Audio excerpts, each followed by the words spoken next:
Hello, BookTube. Well, we come to it at last. Years ago, Matthew at Mayberry Book Club made a little treat for me. Has Steve read it? He asked. Took 8 books off his shelves and made sure that they were on that borderline between so obscure that nobody's read them and so popular that somebody who reads a lot will certainly have read them, and asked, have I read those books? And it turns out a lot of you had books like that in your collection and wanted to know. So Has Steve Read It had a whole season of response episodes. People made their own videos, and I made a response video to every one of them. And then it lay quiet for a while, and then Daniel at Guilty Feet revived it for a season 2 of Has Steve Read It. And it has been even more fun than the first season.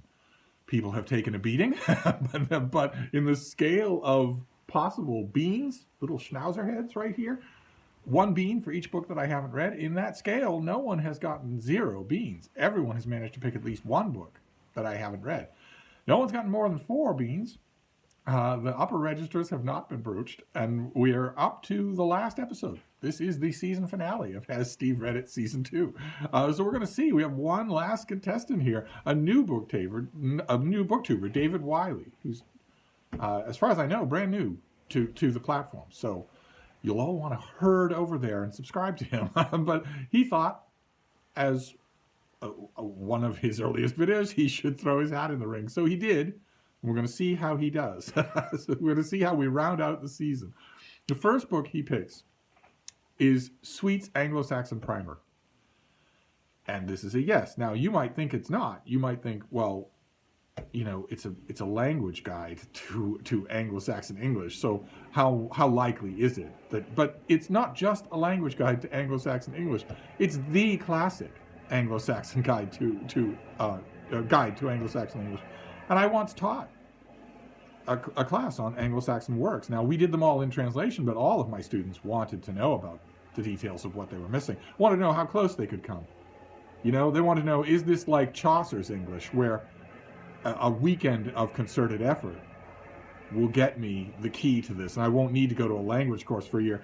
I had to sort of break it to them that it's not really like that, but a lot of them were curious, and this was the book that I directed them to, so it's a yes.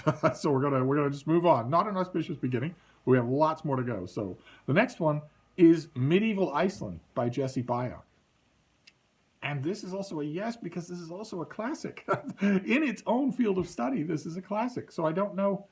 It's not a facepalm. I think all of David's choices are too obscure for any of them to be facepalms. But even so, it's a... Well, anyway, one way or another, it's a recommend. It's a bit on the dry side, but it is indispensable. So that's a yes. And then we move on to Castles and Warfare in the Middle Ages by Viollet-le-duc. And it is also a yes, because it is also a classic. You, as Jason Harrigan, I feel sure, will pipe up in the comments and confirm, you really can't lay a layman's groundwork for this subject, is all that I have. Jason's a specialist in castles and especially siege warfare in the Middle Ages. I'm not. But you really can't lay a groundwork for this subject without reading this guy. So unfortunately, it's a yes. I don't have any of these books at the moment so far in my personal library, but they're in every research library in the Western world. So that's a yes. We're just going to move on here. The next one is the Norse Atlantic Saga by Gwyn Jones. This is also a yes. This is not so much a classic. It's not quite established enough for that, but it is fantastic. On this list so far, it is the first one that is a real recommend. You will really enjoy this very big overview of the whole Viking saga. So that's a yes. So we're halfway. We have no beans. So we're gonna have to see how this goes, how the rest of it goes. The next one is military history. This is the Battle of Poitiers, 1356 by David Green. And I don't want to repeat myself here, but as far as modern analyses of the battle go, this is essential. Absolutely essential. It will be in every bibliography of every book on this subject that isn't this book. And it's a yes. It's also fairly good. Usually military histories, especially one battle studies, oh boy, they can get tedious, but not this one. Not at all. So it's a yes. And David is not doing well for our season finale, but we're going to push on. The next one is Redefining Perfect by Amy Jacober. And this is about what sounds like a fairly scary illness, sort of a childhood illness or an illness that children can have.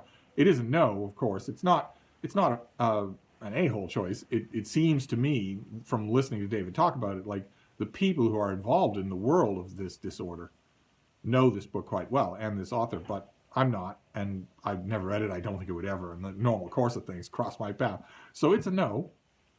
So David has ranked Bean on the board, and we're just going to keep going. The next one is A Companion to the Gawain-Poet, edited by Derek Brewer. And once again, this is a yes, once again for the exact same reason, because when you dig into this subject, and of course, I have dug into this subject quite a bit, this particular poet, quite a bit, you can't do without this book. You can't avoid it, and you don't want to. You can't do without it. So it's a yes. And that leaves us with one more to go in the season finale of Has Steve Read It, Season 2. And that book is The Inklings and King Arthur, edited by Sorina Higgins. And this is a yes. This is a book that, first of all, it's just fascinating. It deals with the allure of medieval and Arthurian folklore for the group of intellectuals and writers known as the Inklings. And it's that group is fascinating anyway. Every book that comes out about them gets reviewed everywhere. I would have wanted to review this book if I could have found any venue to do it, but one way or another, I wouldn't have missed reading it. And that's it. That is the David Wiley episode of Has Steve Read It Season 2. That is our season finale. And if you're keeping track at home, you see that he has one bean. So he joins that group of ne'er-do-well disreputables who gather at the Squealing Pig every other Thursday to drown their sorrows in cheap beer. And it mainly, I think, is because David was underestimating just how many byways I have dug down into in my quest for obscurity. It could be that. But one way or another, that's going to finish out Has Steve Read It Season 2. We're finishing out on a low note, on a one bean note. But nevertheless, no one got 0 beans. In the whole of the season, nobody did that. Nobody broke 4. We have a handful of people at 4 beans. That's the highest that anybody got. Nobody got to 5, but who knows? In a year, 2 years, maybe there'll be a season 3. And those of you who are around then, who are around now and tried it out, well, you will have taken my measure. You'll be much better at picking books that walk that dividing line just perfectly. So we'll tune out for now, and I'll see you all then. Maybe you'll have better luck. Thank you, BookTube.